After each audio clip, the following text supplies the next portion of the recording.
People, you're welcome to this channel. Please, if this is your first time, make sure you like, subscribe, and comment. The Olaiya has decided to help the chief of this village to help him see to the root of the death of his daughter. Olatodun is a gentle girl, but all of a sudden she was kidnapped and eventually killed. This pained the chief priest and the villagers, and they decide to help the chief to get to the root of the death of his daughter. And we all agree that in Yoruba land there are a lot of ritual practices and beliefs. So they begin to do the ritual, and eventually they summon the SANPONNA, which is the god of revenge, to go and seek revenge on behalf of Olatodun.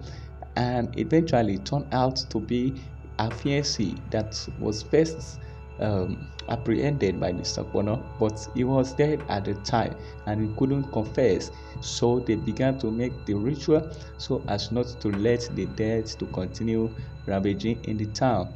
As time goes on, the friend also to the fiancé begin to show the same symptom, and he decided to confess this time around that they only want to stage a kidnap case just as to scam the chief of the village because they had sold some properties and the fiancé was not ready to give her fiancé money at that time.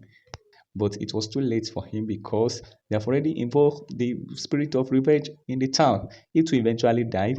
The brother to the fiancé also came around on the same day, but he had an accident, and a friend decided to link this to the chief priest Olaiya so that he can be punished, not knowing the chief priest has offended a spirit child before. And this spirit child was the one behind the mischief of the Olaiya priest.